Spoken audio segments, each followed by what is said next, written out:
코로나 바이러스 감염증 19 국내 발생 현황을 말씀드리겠습니다. 5월 18일 현재 신규 확진자는 15명 발생하여 총 누적 확진자 수는 11,065명입니다. 어제 신규로 확진된 15명 중 해외 유입 사례는 10명이고 지역사회 발생은 5명이었습니다. 국내 지역사회 발생 5명은 클럽 집단 발생 관련이 2명이었고 충북 지역의 신규 사례 2명, 대구 지역의 확진자 접촉자가 1명이었습니다. 충북 지역 사례 2명은 자매로 현재까지 조사한 결과는 동생이 선행 확진자로 추정되어 감염 경로에 대한 조사가 진행 중에 있습니다. 클럽 관련된 2명 중에 1명은 클럽을 방문하여 감염된 사람이고 1명은 이 확진자의 직장 동료로서 접촉자가 1명이었습니다. 5월 18일 12시까지 추가로 2명이 더 확인되어 클럽 관련된 총 누적 확진자 수는 170명입니다. 클럽 방문 확진자 중 1명이 감염력이 있는 시기에 경기도 부천 지역의 유흥시설을 방문한 것이 역학조사 중에 확인되었습니다. 5월 9일 23시 48분부터 5월 10일 0시 34분 사이에 부천 소재의 메리트 나이트를 방문하신 분들께서는 관할 보건소나 1339에 문의하여 진단검사를 받아주실 것을 당부드립니다.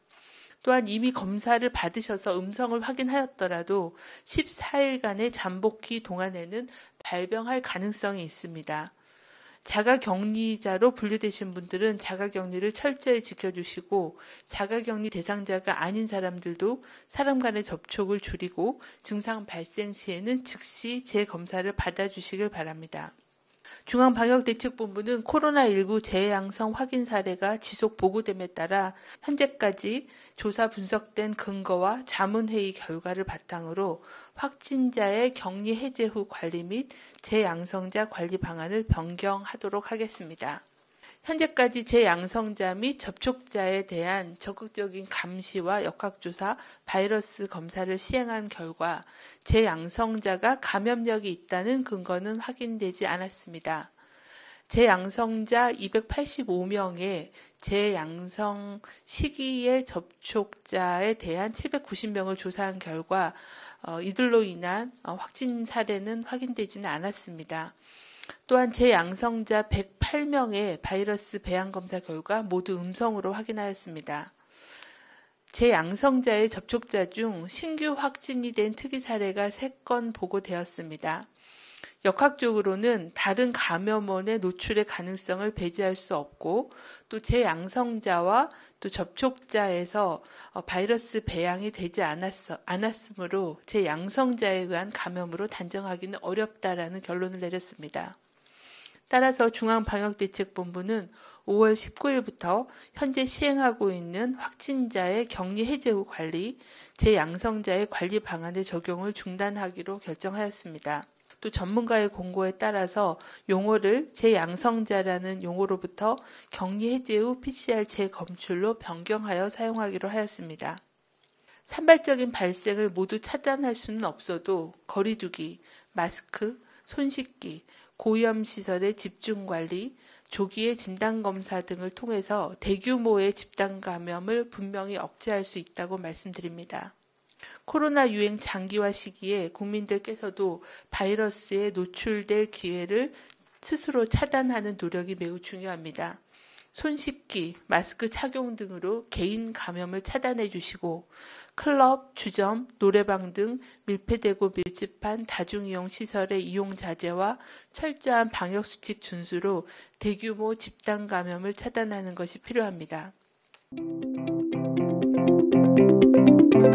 또 재양성자 관련해서 또 44.7%가 기침, 인후통 등의 증상이 있었다고 자료에 나오는데 재양성자의 경우는 증상이 나와도 전파력이 없어서 안심해도 괜찮은 건지 여쭙고 싶습니다.